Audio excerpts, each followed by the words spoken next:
Spine straight. Close your eyes. Take a deep breath in and exhale. Take a deep breath in and exhale. Take a deep breath in. Hold it back. Oh,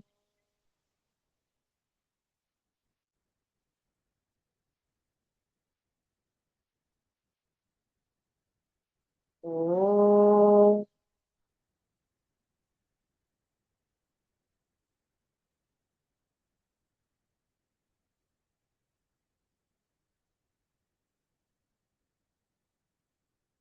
oh.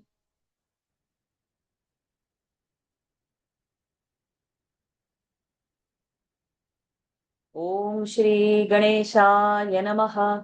ॐ श्री सरस्वत्यै नमः। ॐ श्री गुरुभ्यो नमः। समस्तजनकल्याणे निरतं करुणामयं नमामि चिन्मयं देवं सद्गुरुं ब्रह्मविद्वरं सद्गुरुं ब्रह्मविद्वरम्।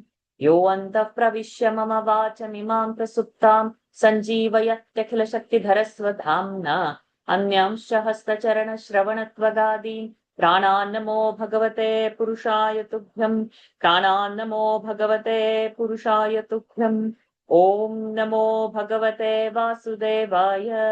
शुक्लाम्बरधरं विष्णुं शशिवर्णं चतुर्भुजं प्रसन्नवदनं ध्यायेत् सर्वविघ्नोपशान्तये। ईश्वरः परमः कृष्णः सच्चिदानन्दविग्रहः अनादिरादिर्गोविन्दः सर्वकारणकारणम्। कृष्णं नारायणं वन्दे कृष्णं वन्दे व्रजप्रियम्। कृष्णं द्वैपायनं वन्दे कृष्णं वन्दे पृथासुतम्। सच्चिदानन्दरूपाय विश्वोत्पत्त्यादिहेतवे तापत्रय विनाशाय श्रीकृष्णाय वयं नुमः।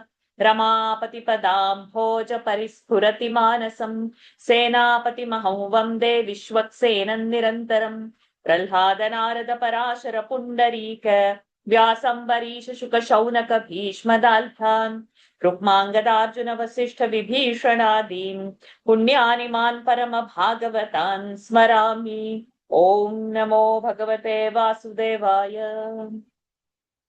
जन्माद्यस्य यतोऽन्वयादितरतः चार्थेष्वभिज्ञस्वराट् तेने ब्रह्महृदायादिकवये मुह्यन्ति यत्सूरयः।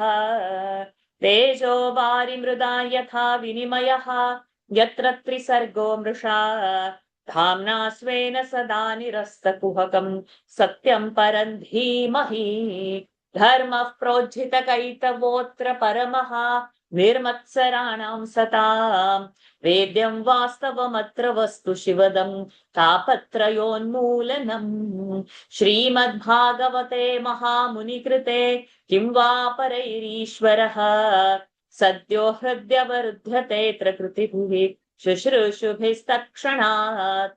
निगमकल्पतरोर्गलितं फलं शुकमुखादमृतद्रव संयुतम् पिबत भागवतं रसमालयम्। मुहुरहो रसिका भुवि भावुकाः यं प्रव्रजन्तमनुपेतमपेतकृत्यं द्वैपायनो विरह कातर आजुहाव। पुत्रेति तन्मयतया तरवोऽभिनेदुः तं सर्वभूतहृदयं मुनिमानतोऽस्मि। यस्वानुभावमखिलश्रुतिसारमेकम् अध्यात्मदीपमतितितीर्षतान्तमोऽन्धम् संसारिणां करुणयाः पुराणगुह्यम् तं व्याससूनुमुपयामि गुरुं मुनीनाम्। नारायणं नमस्कृत्य नरं चैव नरोत्तमं देवीं सरस्वतीं व्यासं ततो जयमुदीरयेत्। कृष्णाय वासुदेवाय देवकीनन्दनाय च नन्दगोपकुमाराय गोविन्दाय नमो नमः। नमः पङ्कजनाभाय नमः पङ्कजमालिने नमः पङ्कजनेत्राय नमस्ते पङ्कजाङ्घ्रये। यस्य भगवताख्या सर्वेषां भक्तिदानृणां सेवकरुणा सिन्धुः बोधितात्मा गुरुर्मम तस्मै श्री वासुदेवाय धरणीसुररूपिणे गुरुवायुपुरेशाय तुभ्यं श्री गुरवे नमः। शंख चक्र गदा पद्मधारिणे गुरुरूपिणे गुरुवायुपुरेशाय वासुदेवाय ते नमः। संसार सागरे मग्नं दीनं मां करुणानिधे कर्मग्राह गृहीतांगं मामुद्धर भवार्णवात्। श्रीमद्भागवताख्योऽयं प्रत्यक्षः कृष्ण एव हि स्वीकृतोऽसि मया नाथ मुक्त्यर्थं भवसागरे। मनोरथो मदीयोऽयं सफलः सर्वथा त्वया निर्विघ्नेनैव कर्तव्यः दासोऽहं तव केशव। शुकरूप प्रबोधज्ञ सर्वशास्त्र विशारद एतत् कथा प्रकाशेन मदज्ञानं विनाशय। पीताम्बरं करविराजित चक्रशङ्खं कौमोदकी सरसिजं करुणासमुद्रं राधासहायमति सुन्दरमन्दहासं वातालयेशमनिशं हृदि भावयामि। वातालयेशमनिशं हृदि भावयामि। Pranams to the Lord. Pranams to all the Mahatmas in tonight's Srimad Bhagavad Mahapuran session. We have reached Canto 3 and we have finished first 13 chapters by His grace. And today we are going to start with 14th chapter directly, which is going to talk about the misconception. So let's begin into the chapter directly. Rajamma, we'll start with you first. You can unmute yourself. अथ चतुर्दशोऽध्यायः। श्रीशुक उवाच श्रीशुक उवाच निशम्य कौशारविणोपवर्णिताम् निशम्य कौशारविणोपवर्णिताम् हरे कथां कारणसूकरात्मनः हरे कथां कारणसूकरात्मनः न स पप्रच्छतमुद्यताञ्जलिः पुनः स प्रप्रच्छतं तमुद्यताञ्जलिः न चातितृप्तो विदुरो धृतव्रतः न चातितृप्तो विदुरो धृतव्रतः। You can do this. श्रीशुक उवाच निशम्य कौशारविणोपवर्णिताम् हरेः कथां कारणसूकरात्मनः पुनः स प्रप्रच्छतमुद्यताञ्जलिः न चातितृप्तो विदुरो धृतव्रतः। Sri Shuka continued. Vidura, who had taken a vow of hearing Lord's praises, did not feel satiated even on listening from the mouth of Maitreya, the son of Kushada, to the story of Sri Hari, who had taken the form of a boar with a special motive, that of rescuing deer. With joined palms uplifted he, therefore, questioned the sage again. Shri Shuka uvacha निशम्य कौशारविणोपवर्णिताम् हरे कथां कारणसूकरात्मनः पुनः स पप्रच्छतमुद्यताञ्जलिः न चातितृप्तो विदुरो धृतव्रतः। विदुर उवाच विदुर उवाच तेनैव तु मुनिः sorry, the tune went. तेनैव तु मुनिश्रेष्ठ तेनैव तु मुनिश्रेष्ठ तेनैव तु मुनिश्रेष्ठ हरिणा यज्ञमूर्तिना हरिणा यज्ञमूर्तिना आदिदैत्यो हिरण्याक्षः आदिदैत्यो हिरण्याक्षः हत इत्यनुशुश्रुम हत इत्यनुशुश्रुम तस्य चोद्धरतः क्षोणीम् तस्य चोद्धरतः क्षोणीम् भरतः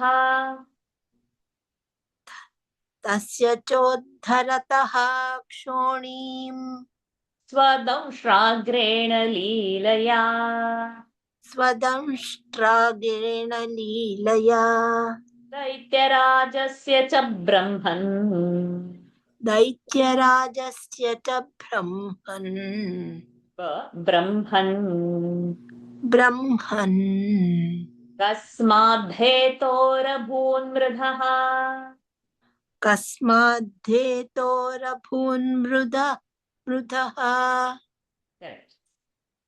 विदुर उवाच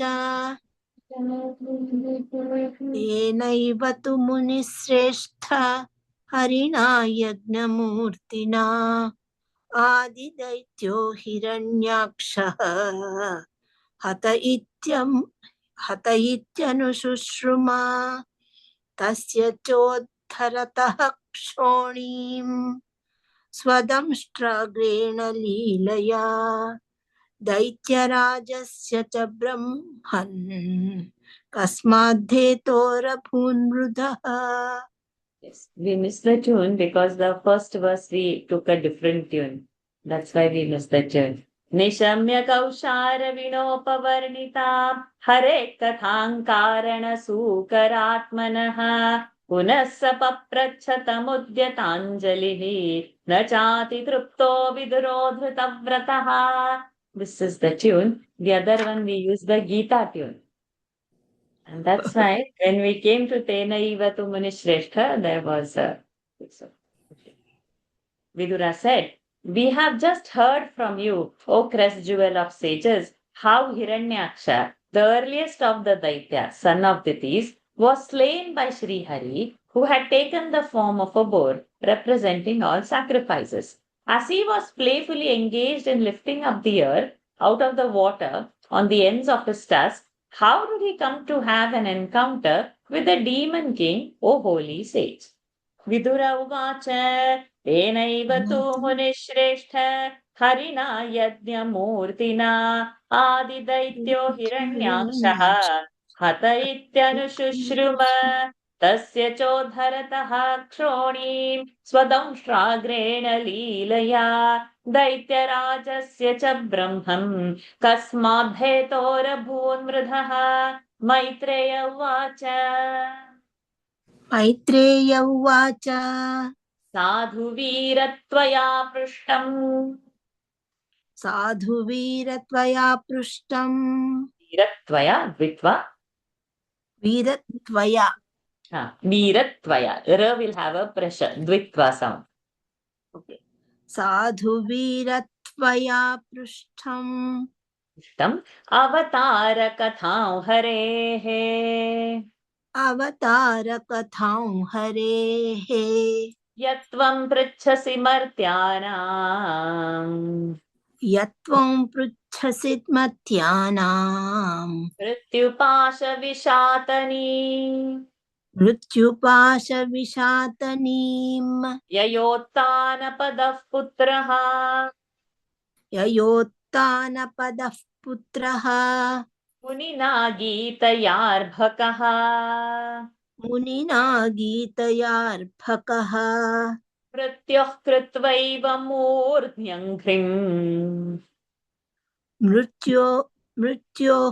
मृत्योः कृत्वैव मूर्ध्यङ्घ्रिम् आरुरोह हरेः पदम् आरुरोह हरेः पदम् अथात्रापीतिहासोऽयम् अधात्रापीतिहासोऽयम् श्रुतो मे वर्णितः पुरा श्रुतो मे वर्णितः पुरा ब्रह्मणा देवदेवेन ब्रह्मणा ब्रह्मणा देवदेवेन not ब्रह्मणा ब्रह्मणा ब्रह्मणा ब्रह्मणा ब्रह्मणा correct ब्रह्मणा देवदेवेन देवानामनुपृच्छता देवानामनुपृच्छताम् दितिर्दाक्षायणी क्षत्तः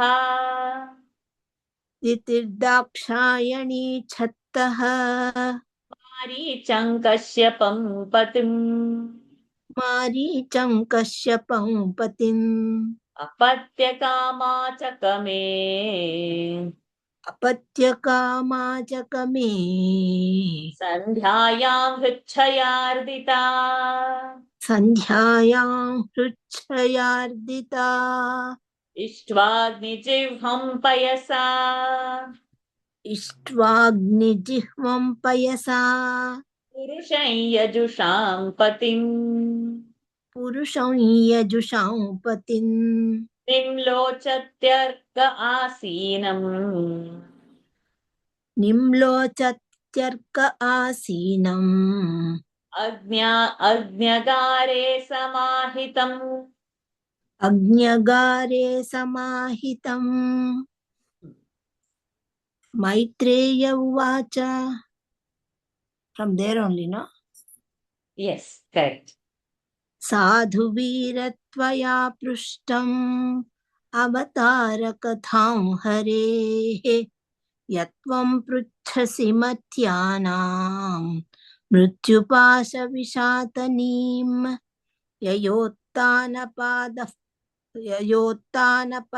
पुत्रः मुनीना गीतयार्भकः मृत्योः कृत्वैव मूर्ध्यङ्घ्रिम् आरुरोह हरेः पदम् अथात्रापीतिहासोऽयं श्रुतो मे वर्णितः पुरा ब्रह्मणा देवदेवेन देवानामनुपृच्छताम् दितिर्दाक्षायणी क्षक्तं मारीचं कश्यपं पतिम्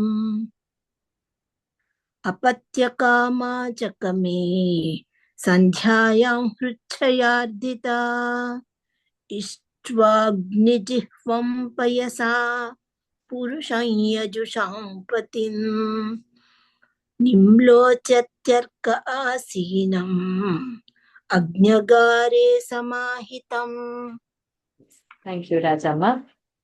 Maitreya replied, "You have asked a good question, O valiant Vidura, inasmuch as your inquiry relates to the story of Sri Hari's descent as the divine boar, which cuts asunder the noose of birth, birth and death in the case of mortals. It was through the story of Sri Hari, narrated by the sage Narada, that Dhruva, the son of King Uttanapada, even as a child, set his foot on the head of death and ascended to the abode of Sri Hari." Now, in this connection, I have heard the following anecdote, which was told of yore by Brahma, the god of gods, in response to a query by the gods. Once Diti, a daughter of Daksha, who was eager to obtain a son, sought the company of her husband Kashyapa, son of Marichi, while it was only dusk. Stung as she was by the darts of love, O Vidura, having just finished offering oblations of rice boiled in milk to the Supreme Person, the Lord of Sacrifices, who has the flames of fire for his tongues, the sage sat absorbed in deep meditation in the shrine of the fire, knowing that the sun was about to set. Maitreya उवाच साधुवीरत्वया पृष्टम् अवतारकथां हरेः यत्त्वं पृच्छसि मर्त्यानां मृत्युपाशविशातनीं ययोत्तानपदः पुत्रः मुनिना गीतयार्भकः मृत्युः कृत्वैव मूर्ध्न्यङ्घ्रिम् आरुरोह हरेः पदम् अथात्रापीतिहासोऽयं श्रुतो मे वर्णितः पुरा ब्रह्मणा देवदेवेन देवानामनुपृच्छताम् दितिर्दाक्षायणी क्षत्तः मारीचं कश्यपं पतिम् अपत्यकामाचकमे सन्ध्यायां हृच्छयार्दिता इष्ट्वाग्निजिह्वं पयसा पुरुषं यजुषां पतिम् निम्लोचत्यर्कासीनम् अग्न्यगारे समाहितम्. Nikhilajeshri narrated 6 verses. Ditiruvacha दितुरिवाच एषमां त्वत्कृते विद्वन् येषमां त्वत्कृते विद्वन् काम आत्तशरासनः काम आतशरासनः शुनोति दीनां विक्रम्य दुनोति दीनां विक्रम्य रम्भामिव मतङ्गजः रम्भामिव मतङ्गजः तद्भवान् दह्यमानायाम् तद्भवान् दह्यमानायां सपत्नीनां समृद्धिभिः सपत्नीनां समृद्धिभिः प्रजावतीनां भद्रन्ते प्रजावतीनां भद्रन्ते मय्यायुक्तामनुग्रहम् मय्यायुक्तामनुग्रहम् युङ्क्ताम् मय्यायुङ्क्तामनुग्रहम् मय्यायुक्तामनुग्रहम् भर्तर्याप्तोरुमानानाम् भर्तर्याप्तोरुमानानां लोकानाविशते यशः लोकानाविशते यशः पतिर्भवद्विधो यासाम् पतिर्भवद्विधो यासाम् प्रजयाननुजायते प्रजयाननुजायते पुरापितानो भगवान् पुरापितानो भगवान् दक्षो दुहितृवत्सलः दक्षो दु दक्षो दुहितृवत्सलः कं वृणीत वरं वत्साः sorry कं वृणीत वरं वत्साः इत्यपृच्छत नः पृथक् इत्यपृच्छत नः पृथक् स विदित्वात्मजानान्नः स विदित्वात्मजानानां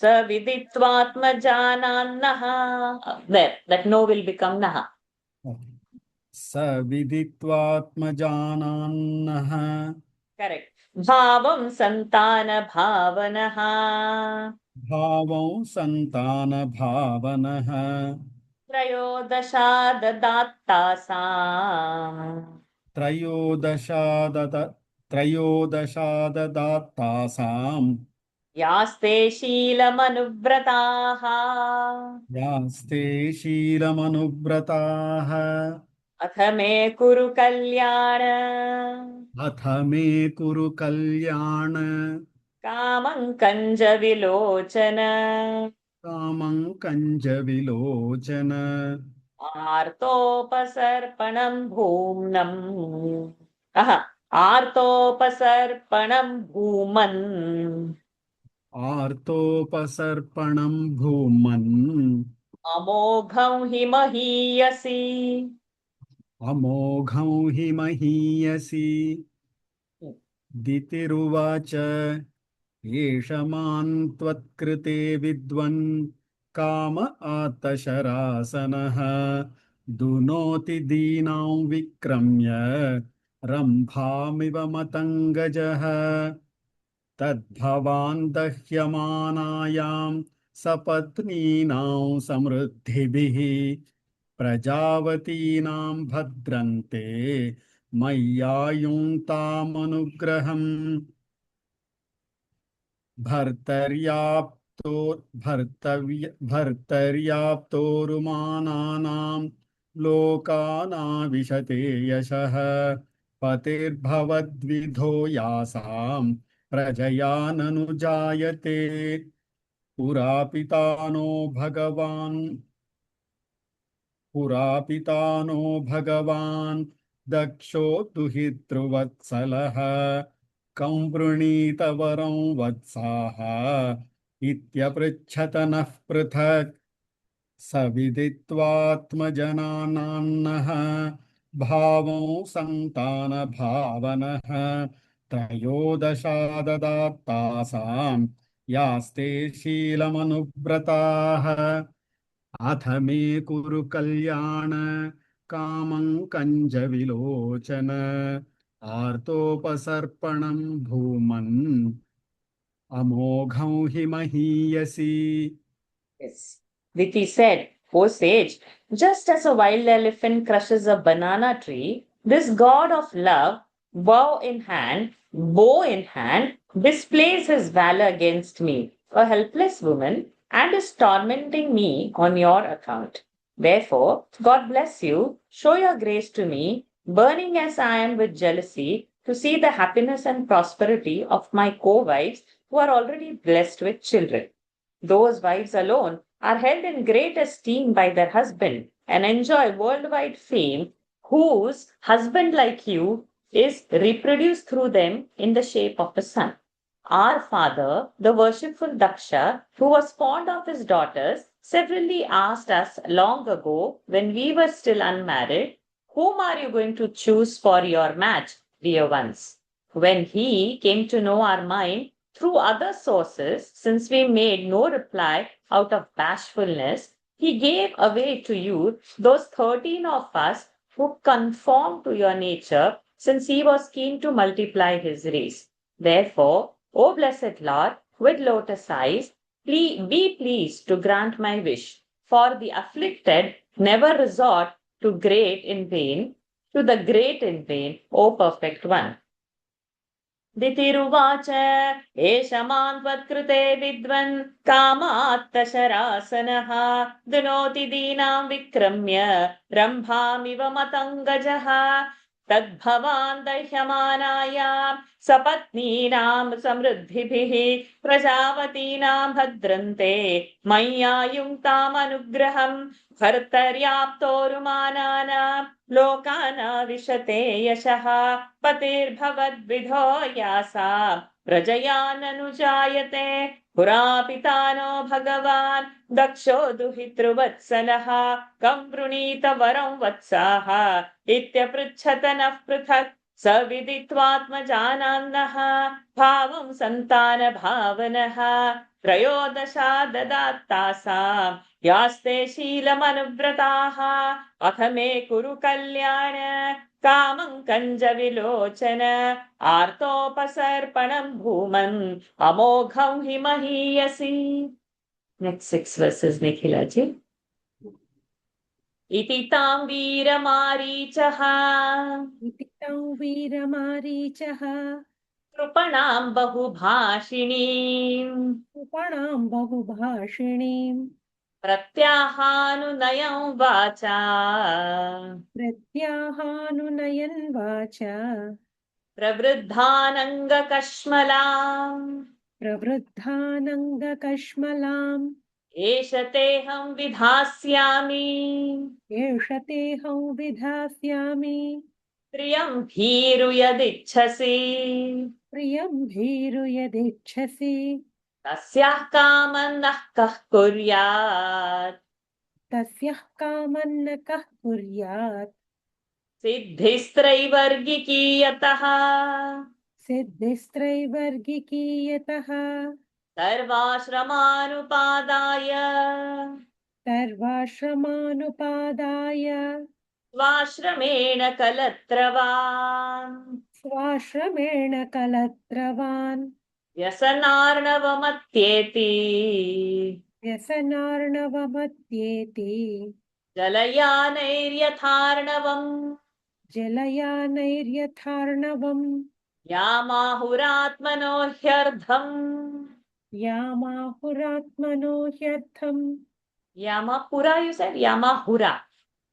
यामाहुरायात्म यामाहुरात्मा Yamahuratmano ह्यर्धम् यामाहुरात्मनो ह्यर्थम् श्रेयस्कामस्य मानिनि श्रेयस्कामस्य मानिनि यस्यां स्वधुरमध्यस्य यस्यां स्वधुरमध्यस्य पुमांश्चरति विज्वरः उमांश्चरति विज्वरः यामाश्रितेन्द्रियारातिः यामाश्रितेन्द्रियारातीन् यामाश्रितेन्द्रियारातीन् दुर्जयानितराश्रमैः दुर्जयानितराश्रमैः वयं जयेमहे लाभिः वयं जयेमहे लाभिः तस्यों दुर्ग sorry say again वयं जयेमहे लाभिः दस्युन्दुर्गपतिर्यथा दस्युन्दुर्गपतिर्यथा न वयं प्रभवस्तान्त्वाम् न वयं प्रभवस्तान्त्वाम् अनुकर्तुं गृहेश्वरी अनुकर्तुं गृहेश्वरि अप्यायुषा वा कार्त्स्न्येन अप्यायुषा वा कार्त्स्नेन ये चान्ये गुणगृन्ध्वः ये चान्ये गुणगृह्णवः गृध्नवः गृध्नवः हा,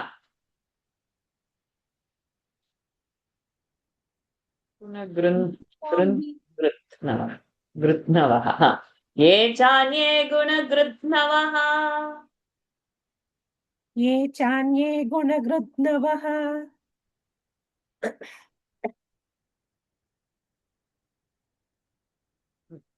Yeah, these 6 verses.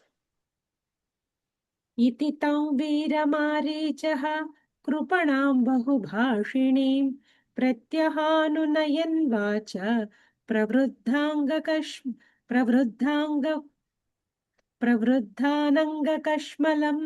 कश्मलाम् एष तेऽहं विधास्यामि प्रियं भीरु यदिच्छसि तस्यः कामन्न कः कुर्यात् सिद्धिस्त्रैवर्गिकी यतः सर्वाश्रमानुपादाय स्वाश्रमेण कलत्रवान् व्यसनार्णवमत्येति जलयानैर्यथार्णवम् यमाहुरात्मनो ह्यर्थं श्रेयस्कामस्य मानिनि यस्यां स्वधुरमध्यस्य पुमांश्चरति विज्वरः यामिश्रियेन्द्रियाराति यामिश्रियेन्द्रियारातीन् यामिश्री तेन्द्रिय यामिश्री तेन्द्रिय यामिश्रितेन्द्रियाय रातीन् दुर्जयानि तराश्रमैः वयं जयेमहेलाभिः दस्युन्दुर्गपतिर्यथा न वयं प्रभवास्तान्त्वाम् अकर्तुं गृहेश्वरि अनुकर्तुम्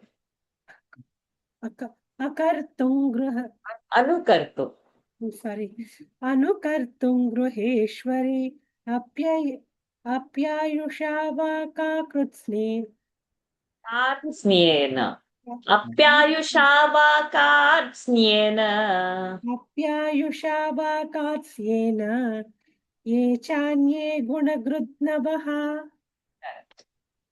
Yes, that's correct. Lalita ma. Next 6.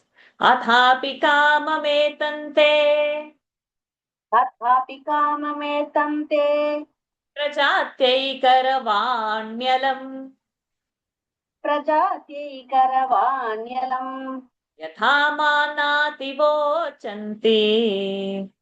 यथा मानातिवोचन्ति मुहूर्तं प्रतिपालय मुहूर्तं प्रतिपालय एषा घोरतमा वेला एषा घोरतमा वेला घोराणां घोरदर्शना घोराणां घोरदर्शना चरन्ति यस्यां भूतानि चरन्ति यस्यां भूतानि भूतेशानुचराणि ह भूतेषानुचराणि ह एतस्यां साध्विसन्ध्यायाम् एतस्यां साध्विसन्ध्यायां भगवान् भूतभावनः भगवान् भूतभावनः परीतो भूतपर्षद्भिः परीतो भूतपर्षद्भिः वृषेणाटति भूतराट् वृषेणाटति भूतराट्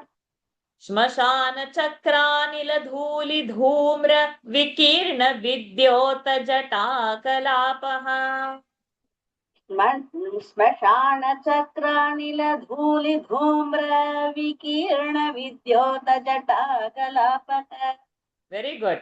भस्मावगुण्ठामलरुक्मदेहः भस्मावकुण्ठामलरुक्मदेहः देवस्त्रिभिः पश्यति देवरस्ते देवस्त्रिभिः पश्यति देवरस्ते न यस्य लोके स्वजनः परो वा न यस्य लोके स्वजनः परो वा नात्यादृतो नोत कश्चित् विगर्ह्यः नात्यादृतो नोत कश्चित् विगर्ह्यः वयं व्रतैर्यच्चरणापविद्धाम् वयं व्रतैर्यच्छरणापविद्धाम् आशास्महे चाम्बत भुक्तभोगाम्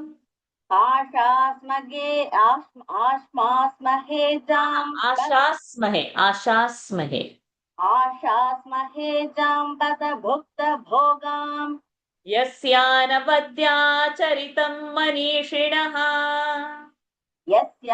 यस्यानवद्याचरितं मनीषिणः गृह्णन्त्य विद्यापटलं विभित्सवः गृह्णन्त्य विद्यापटलं बिभित्सवः निरस्तसाम्यातिशयोऽपि यत्स्वयम् निरस्तसाम्यातिशयोऽपि यत्स्वयम् पिशाचचर्यामचरद्गतिः सता पिशाचचर्यामचरद्गतिः सताम् These 6 verses.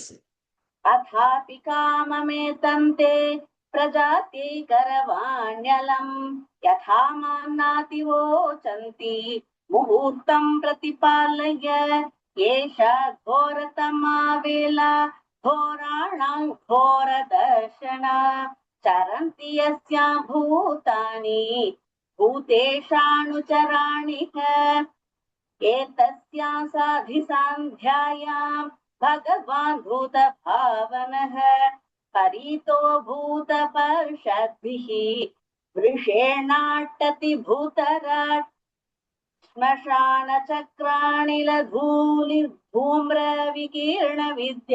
श्मशानचक्राणिलधूलिधूम्रविकीर्णविद्योतजटाकलापः भस्मावकुण्ठामलरुक्मदेहः देवस्त्रिभिः पश्यति देवरस्ते न यस्य लोके स्वजनः परो वा नात्यादृतो नोत कश्चित् विगर्ह्यः वयं व्रतैर्यच्छरणापविद्धाम् आशास्महे जाम्बत भुक्तभोगाम् यस्यानवद्याचरितं मनीषिणः गृह्णन्त्य विद्यापटलं बिभित्सवः निरस्तसाम्यातिशयोऽपि यत्स्वयं पिशाचचर्यामचरद्गतिः सताम् Very nice. Lataji, next 6 verses. हसन्ति यस्याचरितं हि दुर्भगाः हसन्ति यस्याचरितं हि दुर्भगाः स्वात्मन्द्रतस्या विदुषः समीहितम् स्वात्मन्रतस्या विदुषः समीहितम् यैर्वस्त्रमाल्याभरणानुलेपनैः यैर्वस्त्रमाल्याभरणानुलेपनैः स्वभोजनं स्वात्मतयोपलालितम् श्वभोजनं स्वात्मतयोपलालितम् ब्रह्मादयो यत्कृतसेतुपालाः ब्रह्मादयो यत्कृतसेतुपालाः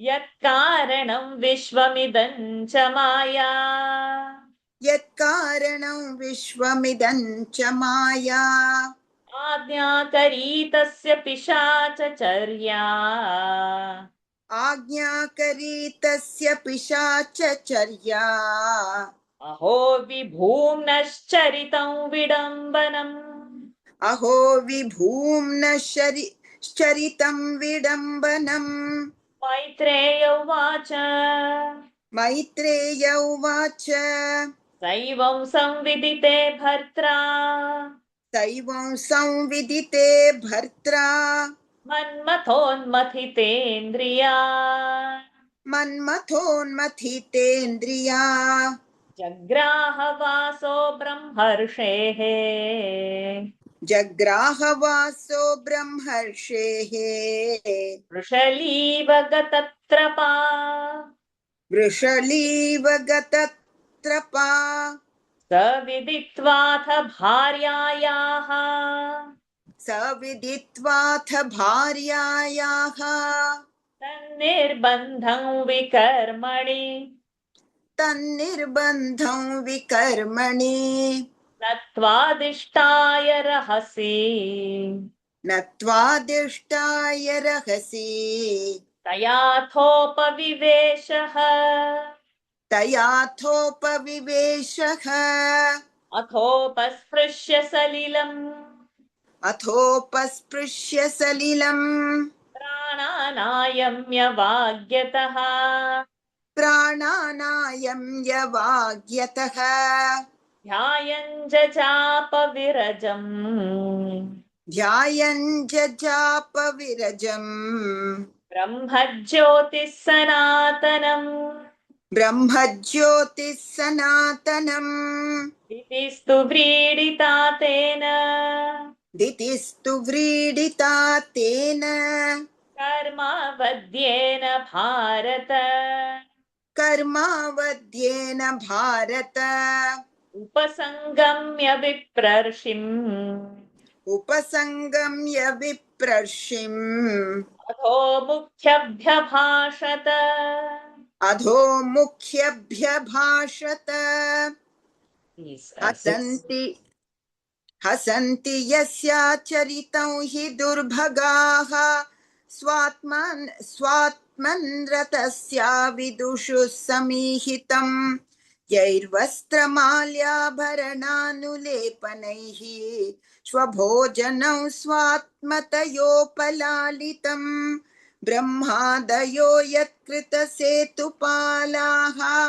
यत्कारणं विश्वमिदं च माया आज्ञाकरी तस्य पिशाचचर्या अहो विभूम्नश्चरितं विडम्बनम् मैत्रेय उवाच सैवं सविदिते भर्त्रा मन्मथोन्मथितेन्द्रिया जग्राहवासो ब्रह्मर्षेः वृषलीव गतत्रपा स विदित्वाथ भार्यायां स विदित्वाथ भार्यायाः तन्निर्बन्धं विकर्मणि नत्वादिष्टाय रहसि तयाथोपविवेशः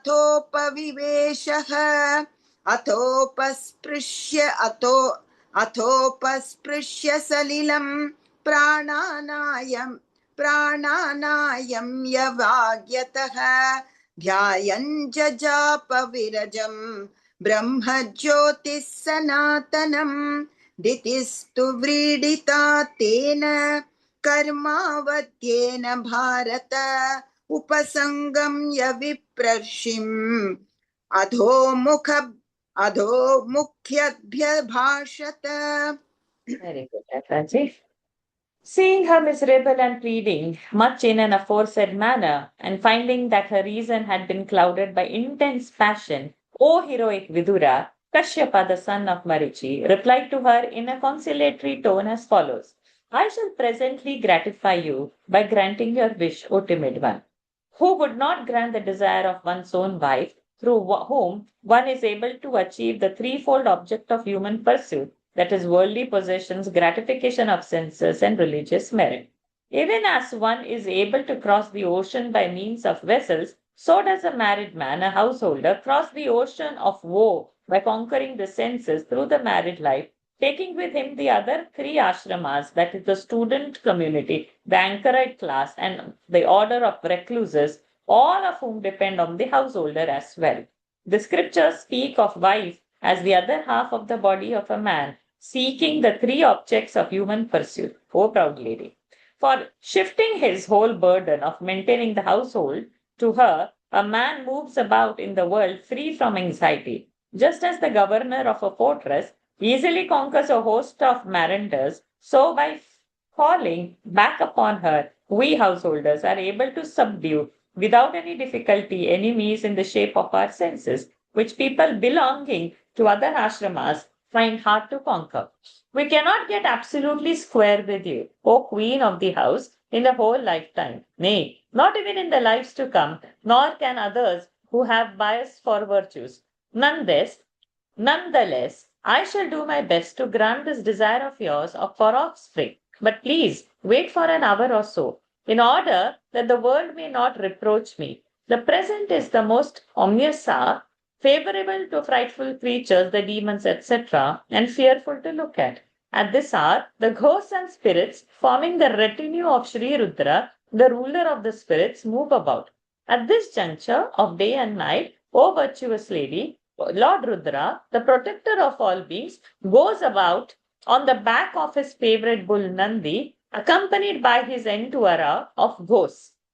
With his glittering mass of matted hair thrown into disorder and soiled on account of the dust raised by whirlwinds sweeping the cremation grounds, and his silver white body covered with the coat of ashes, Lord Shankara, your sister's husband, is watching all with his three eyes in the form of the sun, the moon, and the fire. Really speaking, however, no one in this world akin or alien to him, and no one is highly esteemed or most despised in his eyes. Yet, the pity of it is that we, for our part, covet as a reward of our religious observances that very Maya, supernatural power and prosperity, which he has enjoyed and spurned. Those wise men who are keen to pierce the veil of ignorance recount his spotless doings. Although there is none equal to him, much less greater, and he is the goal of the virtuous, yet he conducts himself in the manner of fiends, moving about all naked, besmeared with ashes, and adorned with the wreath of skulls, so on. Those unfortunate people alone who adorn their person, which really speaking is the food of dogs, with wearing apparel, garlands of flowers, ornaments, and pigments, treating it as their very self, laugh at the conduct of Lord Shiva. Whoever delights in his own self, ignorant of his purpose in leading this sort of life, which is to teach the world how to develop indifference to the world as well as to one's own body. Even Brahma and the other gods, to say nothing of us, respect the bounds set by him. Nay, he alone is the cause of this universe, Maya being his handmaid. How strange that he should conduct himself in the manner of fiends. Inscrutable indeed are the doings of the Almighty Lord. Maitreya continued. In spite of her husband's remonstrances, Diti, whose mind had been completely shaken by love, seized the holy Brahmana by his garment, casting all his modesty to the winds like a common woman. When he saw his wife's unusual insistence on that prohibited act, Kashyapa bowed to Providence and then sought seclusion with her. Thereafter, he bathed in water, controlled his breath and speech, and began to mutter the holy syllable Om, fixing his thought on its meaning, the immutable, self-effulgent, eternal Brahma. Diti too felt ashamed on account of the sin that attached to her contact. O Vidura, a descendant of Bharata, she therefore approached the holy Brahmana and with her face cast down, spoke to him as follows. Because the lack of time, I will not chant. I'll chant in the next session. Sajiv ji and Radha Krishnan ji will do the 6 verses now. Then let us see. Sajiv ji first. Ditiruvacha. दितिरुवाच Mame garbhamimam brahman. मामे गर्भमिमं ब्रह्मन् Bhutanam rishabho vadhit. भूतानां वृषभो वधीत् Rudrav paterhi bhutanam. रुद्रः पतिर्हि भूतानां Yasyakarvamauhasam. यस्याकरवमौहसं Namo Rudraya Mahate. नमो रुद्राय महते देवायोग्राय मीढुषे देवायोग्राय मीढुषे शिवाय न्यस्तदण्डाय शिवाय न्यस्तदण्डाय धृतदण्डाय मन्यवे धृतदण्डाय मन्यवे स नः प्रसीदतां भामः स नः प्रसीदतां भामः भगवानुर्वनुग्रहः भगवानुर्वनुग्रहः व्याधस्याप्यनुकम्प्यानाम् व्याधस्याप्यनुकम्प्यानां स्त्रीणां देवसती पतिः स्त्रीणां देवसतीपतिः मैत्रेय उवाच मैत्रेय उवाच स्वसर्गस्याशिषं लोक्याम् स्वसर्गस्याशिषं लोक्याम् आशासानां प्रवेपति आशासानां प्रवेपतीम् निवृत्तसन्ध्यानियमः निवृत्तसन्ध्यानियमः भार्यामाह प्रजापतिः भार्यामाह प्रजापतिः प्रजापति द्वित्वा कश्यप उवाच कश्यप उवाच अप्रायत्यादात्मनस्ते अप्रायत्यादात्मनस्ते दोषान्मौहूर्तिकादुत दोषान्मौहूर्तिकादुत मन्निदेशातिचारेण मन्निदेशातिचारेण देवानां चातिहेलनात् देवानां चातिहेलनात् भविष्यतस्तवा भद्रावभद्रे. So it is Yantavanta Sandhi. We can break it over there. Bhavishyatastavau भविष्यतस्तवा भद्रौ भविष्यतस्तवा भद्रौ अभद्रे जाठराधमौ अभद्रे जाठराधमौ लोकान् सपालां स्त्रींश्चण्डी लोकान् सपालां स्त्रीश्चण्डी स्त्रींश्चण्डी पालां स्त्रींश्चण्डी मुहुराक्रन्दयिष्यतः मुहुराक्रन्दयिष्यतः प्राणिनां हन्यमानानां प्राणिनां हन्यमानानां दीनानामकृतागसां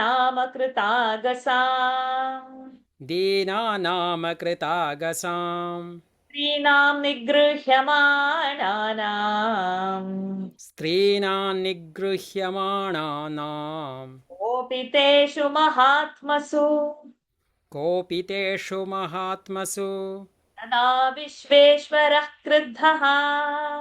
तदा विश्वेश्वरः क्रुद्धः भगवान् लोकभावनः अनिष्यत्यवतीर्यासौ यथाद्रीन् शतपर्वधृक्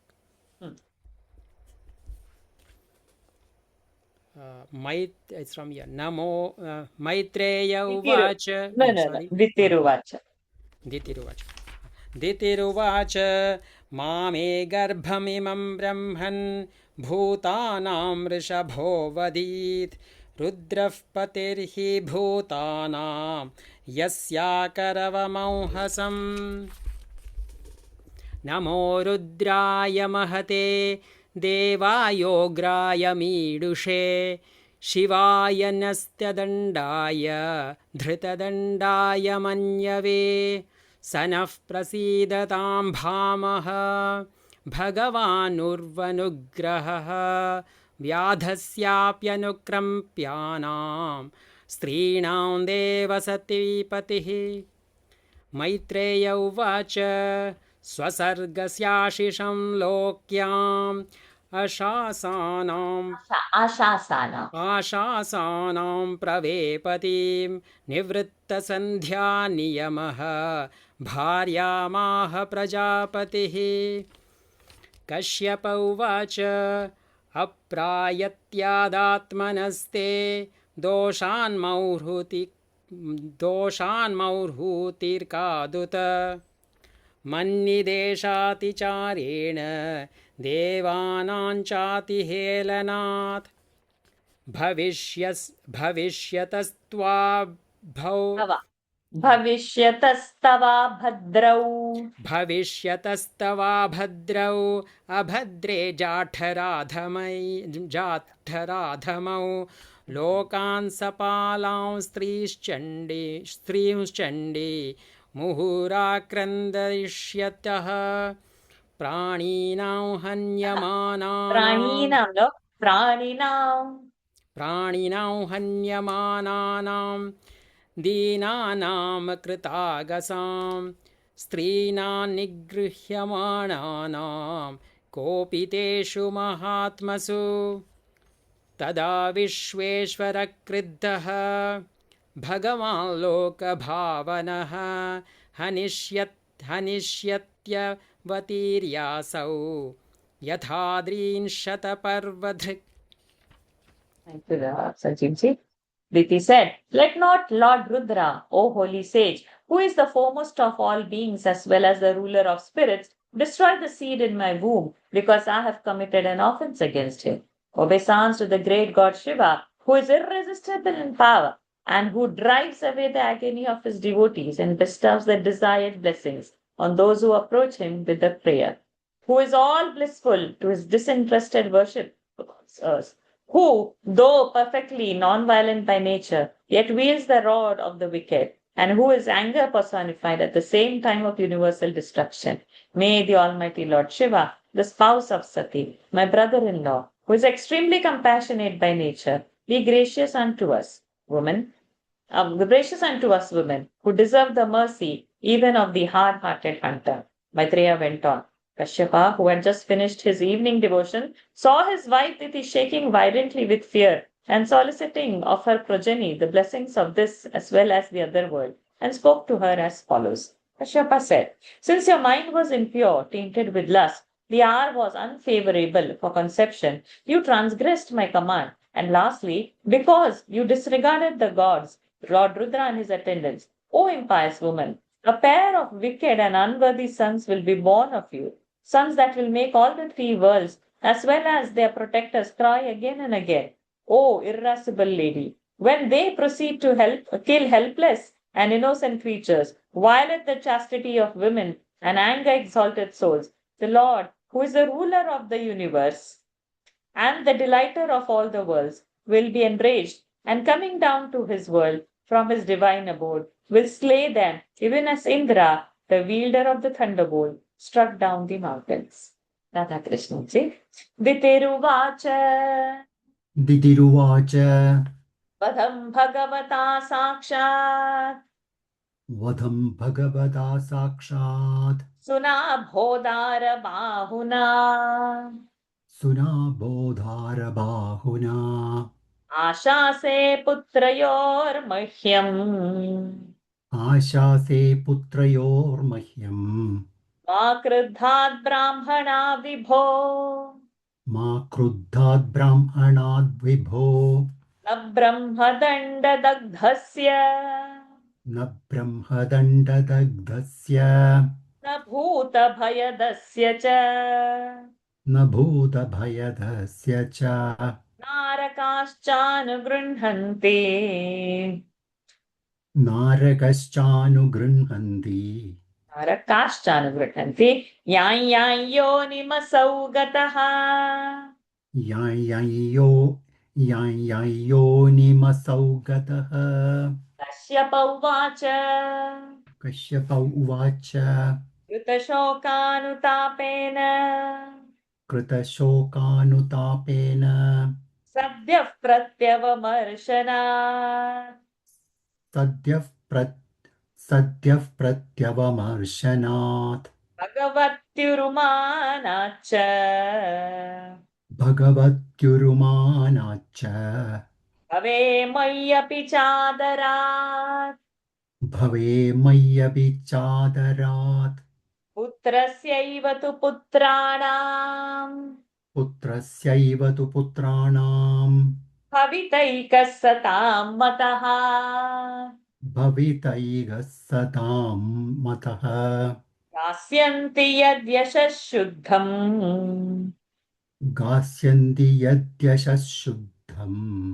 भगवद्यशसा समम् भगवद्यशमा भगवद्यशसा समम् योगैर्हेमेव दुर्वर्णम्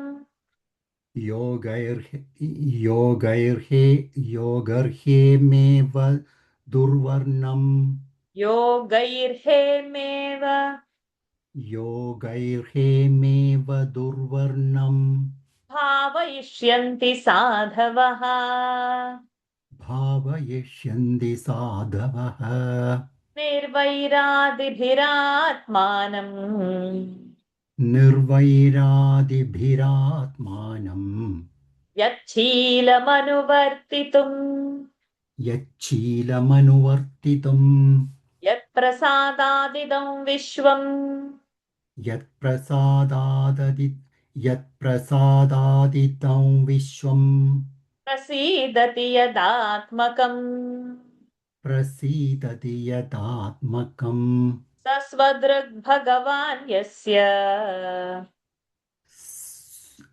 स स्वदृग्भगवान् यस्य तोष्यते नन्ययादृशा तोष्यतेऽनन्ययादृशा स वै महाभागवतो महात्मा स वै महाभागवतो महात्मा महानुभावो महतामहिष्ठः महानुभावो महतां महिष्ठः प्रवृद्धभक्त्या ह्यनुभाविताशये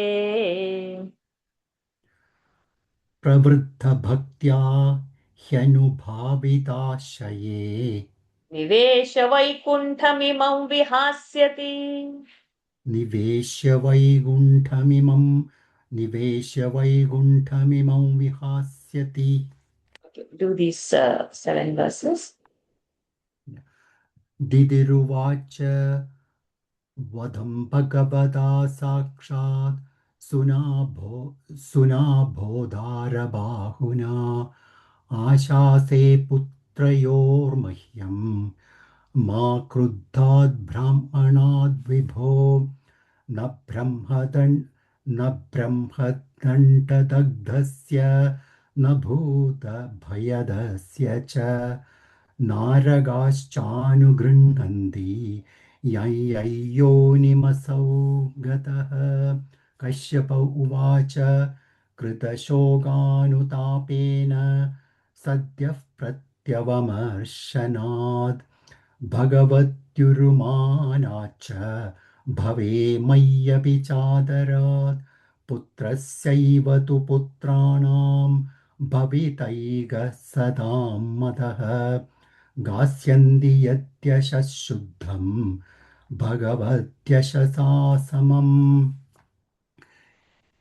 योगैर्हेमेव दुर्वर्णम् भावयिष्यन्ति साधवः निर्वैरादिभिरात्मानं यच्छीलमनुवर्तितं तत्प्रसादादिदं विश्वं प्रसीदति यदात्मकं स स्वदृग्भगवान् यस्य तोष्यतोऽनन्ययादृशा स वै महाभागवतो महात्मा महानुभावो महतां महिष्ठः प्रवृद्धभक्त्या ह्यनुभाविताशये निवेश्य वैकुण्ठमिमं विहास्यति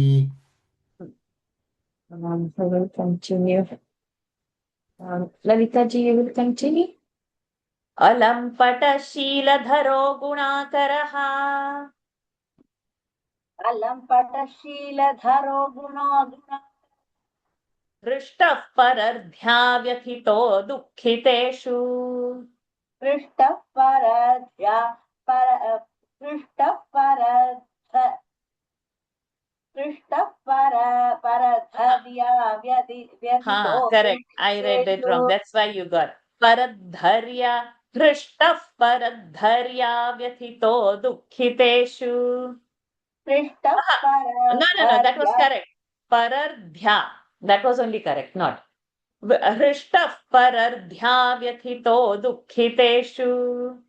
पृष्ठः परध्या व्यथितो दुःखितेषु अभूतशत्रुर्जगतः शोकहर्ता अभूतशत्रुर्जगतः शोकहर्ता नैदाघिकं तापमिवोडुराजः नैदाघिकं तापमिवोडुराजः अन्तर्बहिश्चामलमब्जनेत्रम् अन्तर्बहिश्चामलमब्जनेत्रम् स्वपूरुषेच्छानुगृहीतरूपम्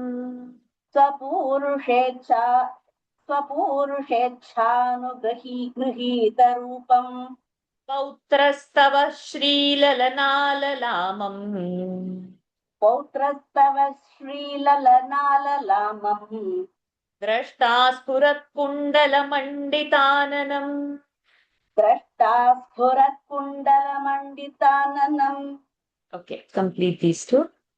अलम्पटशीलधरो गुणाकर धृष्टः परध्या व्यथितो दुःखितेषु अभूतशत्रुर्जगतः शोकहर्ता नैदाघिकं तापमिवोडुराजः अन्तर्बहिश्चामलमब्जनेत्रम् स्वपूरुषेच्छानुगृहीतरूपम् पौत्रस्तव श्रीललनालाम द्रष्टा स्फुरत्कुण्डलमण्डिताननम् Last verse, Venkatesh ji, you would do? Sure. Thank you. Okay. Maitreya uvacha Maitreya Uvacha Shrutva bhagavatam pautram Shrutva Bhagavatam Pautram Amodata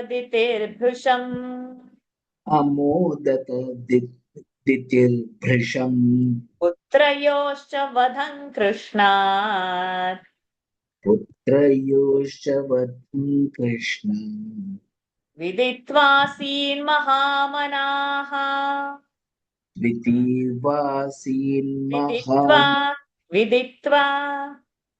Viditvasin Mahamanaha Shrutva Om Tat Sat Om Tatsat Iti Shri Bhagavate Mahapurane Iti Shri Bhagavate Mahapurane Paramahamsyam Samhitaya Paramahamsyam Samhitayam Tritiya Skandhe Tritiya Skandhe Titiya Kashyapa Samvade Tritiya Kashyapa Samvade Chaturdashodhyayaha Hari Om Tat Sat Chaturdashodhyayaha Hari Om Tatsat Maitreya Uvacha Shrutva Bhagavatam Pautram Amodata Ditil Bhrisham Putra Yoscha Vatam Krishna Viditva Ditvasin Mahamanaha Om Tatsat Iti Shrimad Bhagavate Mahapurane Paramahamsyam Samhitayam Tritiya Skandhe Titi Kashyapa Samvade Chaturdashodhyayaha Hari Om Tat Sat. Thank you, Venkatesh. Diti said, I too would rather have my sons die at the hands of the Lord himself, whose long and mighty arm is adorned with the discus Sudarshana. Let die under the curse of an angered Brahmana, my lord. Even the denizens of hell refuse to show any favor to him who is consumed by the curse of a Brahmana, as well as to him who has been a terror to living beings, no matter to whatever species of life he may be consigned after death. Kashyapa said, since you feel sorry and are full of remorse for what you have done, and right judgment has soon reverted to you, and since you cherish extreme reverence for Lord Vishnu and deep regard to Lord Bhava, Shiva, and myself too, one of the 4 sons of your elder son will prove worthy of esteem even for holy men. Nay, people will sing his fair renown long along with the Lord's own glory. Even as gold of inferior quality is purified by being heated in fire, pious souls will cleanse their heart through disciples of various kinds, such as freedom from animosity, in order to emulate his noble disposition and character. The Lord, who is the witness of his own self, and whose grace alone brings happiness to this universe, consisting of himself, will be gratified with his exclusive view that the Lord alone is true. He will be great devotee of Lord, magnanimous, high-souled, and the noblest of the noble. Installing Lord Vishnu in his heart, purified through the intense devotion, he will give up his false identification with the body. A mind of good qualities, he will have no attachment to the pleasures of sense and will be steadfast in virtue. He will feel delighted at the prosperity of others and will be grieved to see others in trouble. Regarding none as his enemy, he will rid the world of its sorrows, even as the moon relieves the heat of summer. Nay, your grandson will behold in his heart, through meditation as well as outside, the lotus-eyed Lord, who is immaculate by nature, who assumes forms according to the wishes of his own devotees, whose countenance is adorned with the brilliant earrings, and who is the ornament of goddess Shri, the embodiment of womanly charms. Maitreya continued. Diti felt much delighted to hear that her grandson would be a great devotee of the Lord, and was proud to learn that her sons would meet their death at the hands of Sri Krishna, Lord Vishnu himself. Thus ends the 14th discourse in the book 3, comprising among other things the dialogue between Diti and Kashyapa of the great and the glorious Bhagavad Purana, otherwise known as Paramahamsa Samhita. सदा सर्वत्र गोविंद नाम संकीर्तनम गोविंद गोविंद नारायण अखिल गुरो भगवन् नमस्ते ओम पूर्णमदः पूर्णमिदं पूर्णात् पूर्णमुदच्यते पूर्णस्य पूर्णमादाय पूर्णमेवावशिष्यते ओम शांति शांति शांतिः हरिः ओम श्री गुरुभ्यो नमः हरिः ओम श्री कृष्णार्पणमस्तु हरि ओम. Everyone, my apologies for starting late and then borrowing time from Daily Gita, but at least the chapter will feel completion, so I read the meaning. Chanting of my part of verses, I'll do it in the next session, and then we continue with chapter 15 on next Friday. Hari Om. Hari Om. Thank you. Thank you, Shanti. Thank you, sir. Hari Om.